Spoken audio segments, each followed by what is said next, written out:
ಆಧುನಿಕತೆಯ ಭರಾಟೆಯಲ್ಲಿ ಕಣ್ಮರೆಯಾಗುತ್ತಿರುವ ಜಾತ್ರೆಯ ಸೊಬಗನ್ನು ಮತ್ತೆ ಮರುಕಳಿಸುವಂತೆ ಮಾಡಲು ಹಾಗೂ ಶಾಲಾ ವಿದ್ಯಾರ್ಥಿಗಳಿಗೆ ವ್ಯಾವಹಾರಿಕ ಜ್ಞಾನವನ್ನು ತಿಳಿದುಕೊಳ್ಳಲು ಚಿಂತಾಮಣಿ ತಾಲೂಕು ಅಂಬಾಜಿದುರ್ಗ ಹೋಬಳಿ ಉಪ್ಪುರಪೇಟೆ ಗ್ರಾಮದಲ್ಲಿನ ಅಂಬಾಜಿ ನ್ಯೂ ಮಾಡ್ರನ್ ಶಾಲೆಯಲ್ಲಿ ಮಕ್ಕಳ ಸಂತೆ ಕಾರ್ಯಕ್ರಮವನ್ನು ಹಮ್ಮಿಕೊಳ್ಳಲಾಗಿತ್ತು.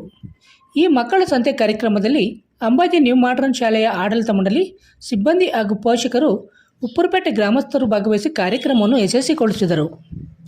ಈ ಮಕ್ಕಳ ಸಂತೆಯಲ್ಲಿ ವಿದ್ಯಾರ್ಥಿಗಳು bonda, bajji, dry fruit, salad, chaats, ice cream, panipuri ಹಾಗೂ ವಿವಿಧ ಬಗೆಯ ತಿಂಡಿ ತಿನಿಸುಗಳು, ಹಲವು ಬಗೆಯ ತರಕಾರಿಗಳು ಹಾಗೂ ಹಣ್ಣು ಹಂಪಲುಗಳಿಂದ ತಯಾರಿಸಿದ ಹಲವು ಪದಾರ್ಥಗಳನ್ನು ವಿದ್ಯಾರ್ಥಿಗಳು ತಯಾರಿ ಮಾಡಿ ತಂದು ವ್ಯಾಪಾರ ಮಾಡುತ್ತಿದ್ದ ದೃಶ್ಯಗಳು ಸಾಮಾನ್ಯವಾಗಿದ್ದವು.